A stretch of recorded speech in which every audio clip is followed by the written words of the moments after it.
Hey guys, welcome to Guitar Paradiso on Andertons TV. I'm Peter. I'm Mick, hello. How are you?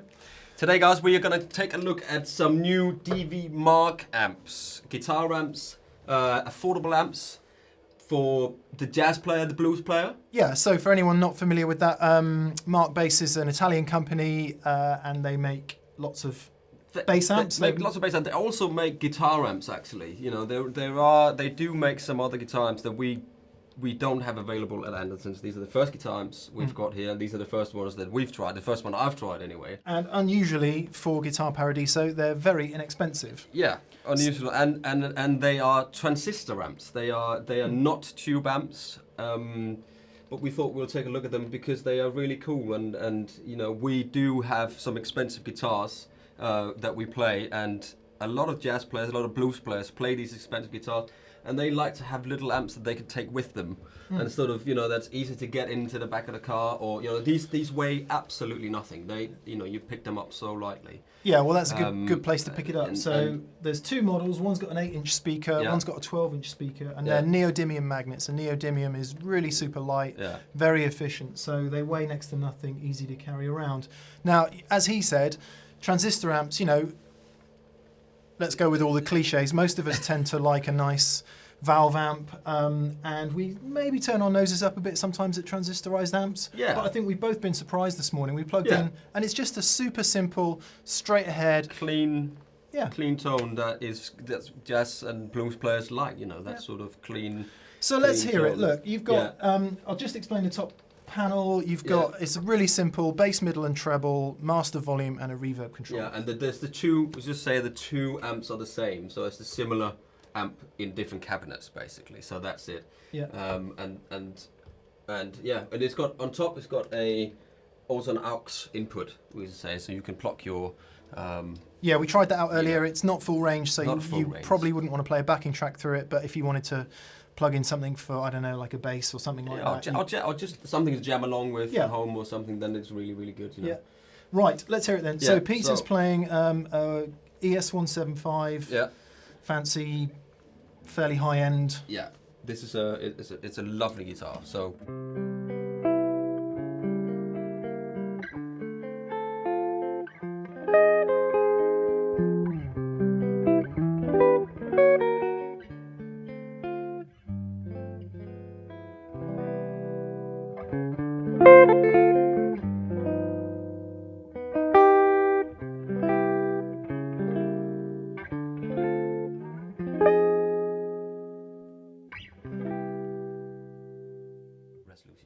Interesting. So started with the bass, obviously, then did the middle, then the treble, and everything was on the middle control, wasn't it? You heard the guitar just completely disappear and go away because that's where the frequencies of that.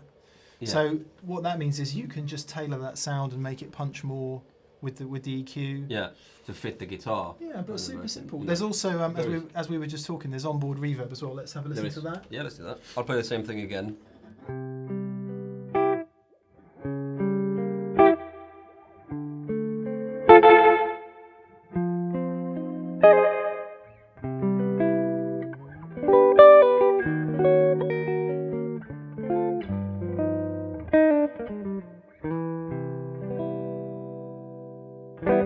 So that's obviously a digital reverb with quite an early, almost like a repeat, isn't it? It's almost like a little bit of a.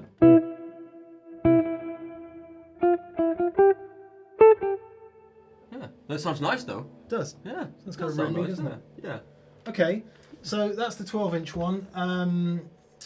We've chosen this guitar because B.B. King famously used transistor amps, fairly simple Lab Series amps. Yeah. And so, as Pete said, this is exactly the same amp, but it's got an 8-inch speaker and in a much smaller cabinet. Yeah, so, 40 watts. I don't know if we mentioned that. They're both 40 watts amps. But of course, when it's transistor, it's a little bit of a different, compared to tube amps, and it gets a different level. As we'll hear, the compression characteristics are. It's pretty direct sounding, isn't it? So if you hit it, you know. Yeah. Yeah. It's quite quick. The reverb again. Yeah.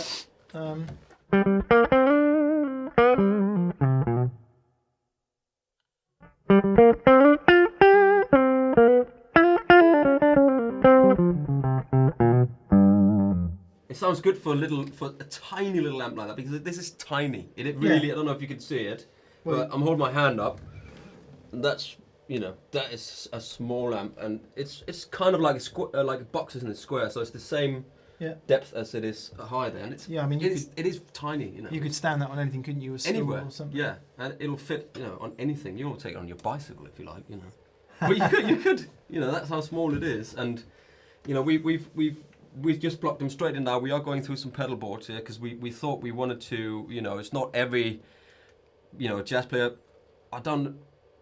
A lot of them probably don't use any pedals. They kind of go straight in. Maybe they use a boost or maybe a bit, Yeah, I mean, a little bit as you can tell from our playing, Pete's got kind of more jazz chops than I have, but neither of us are jazz players, that's for Not sure. Really. Let's get that said. But I think, there's a huge market out there in that crossover of jazzy, bluesy, kind of just simple amp for that. Yeah, but stuff. and it has to be said again, they are very, very affordable, these amps. They are really, really affordable. And they sound good, and there is definitely a market for it, So, but let's just hear a bit more of this one a sec. Yeah, let's. So again, 8-inch speaker.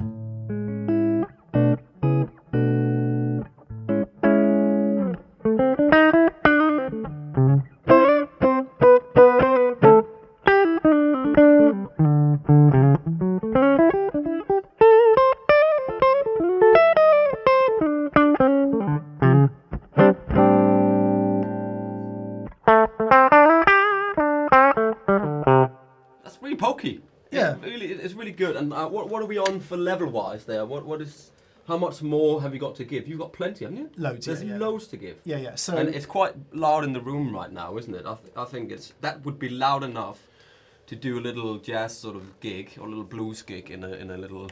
Yeah, because pop somewhere. On the back you've also got an XLR output. Yeah.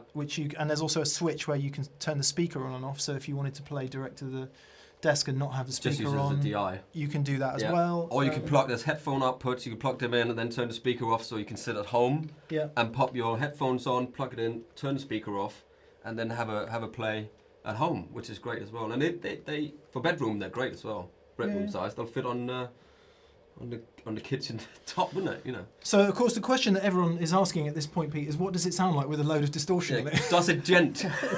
That's probably what people are thinking, and we will not be genting on these amps because none of us really gents. Yeah, but okay, so I'm gonna go completely ridiculous now and turn on a JHS Angry Charlie, which is the last pedal you would probably ever. In a million years, I think this. you would use on that amp. Try okay.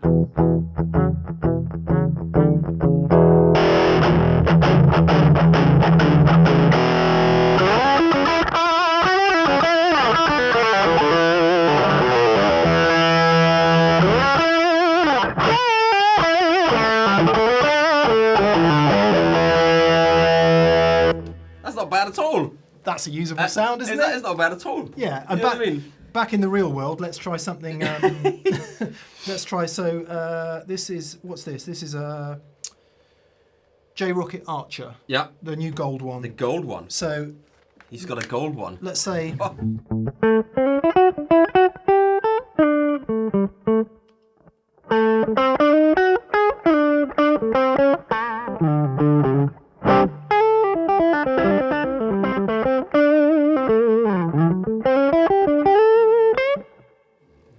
There's nothing wrong with that. I've got to say, I'm slightly surprised at how well they take the drive pedals. There's nothing wrong with that at all. It was in times of old, you'd plug a drive pedal into a transistor amp and all kinds of terrible things would happen. Yeah. But, But people used to do that, plug it straight into the desk, didn't they? Yeah. Some of the 80s stuff, they plug it into a Neve, 1073, and they'll plug like a little, whatever. But that sounds a lot more organic than that, doesn't it? It does. That actually... Also because it's here in the room with a little speaker and it's all matched to be an amp that's come out. I'm really surprised actually. Come on, let's hear a bit more. Let's hear it more. So I want to hear that nice guitar because it is. I mean, obviously we're talking jazz. You want to hear a hollow body. Yeah, it definitely. Yeah. So.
What I was going to say is there are two schools of the jazz guitar. One is the cliche jazz guitar sound. One is the cliche, which is this.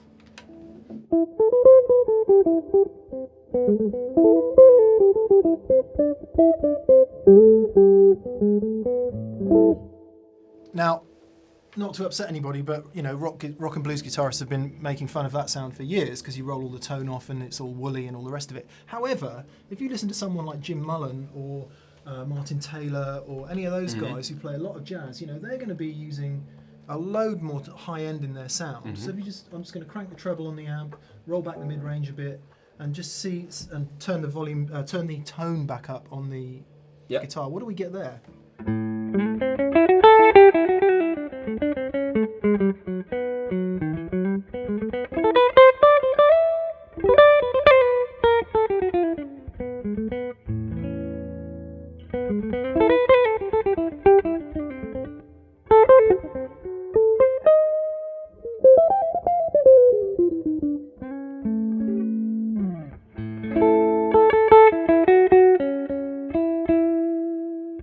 I think that's really important because a lot of the great jazz guitar players, you'd hear some of the acoustic properties in the guitar itself, and I think by turning the treble up in that way, it brings more of that out, doesn't it? It also kind of seemed to me that the transistor brings out the body more than for some reason a tube would.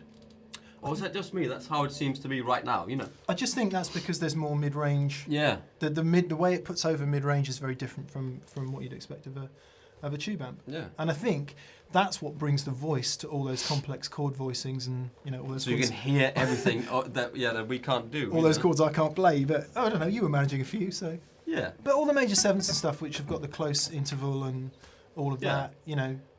Everything is very nice and clear like this. I'm just gonna.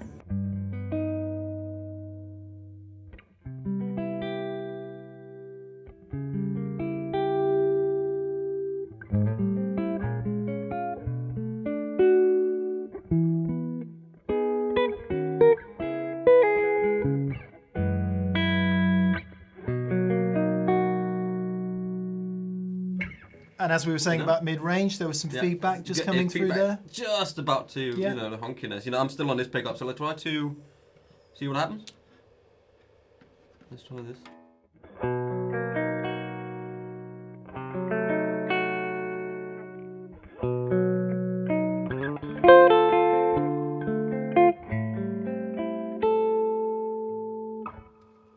Just to satisfy my curiosity, get some gain going.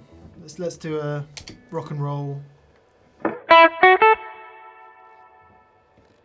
Does that work?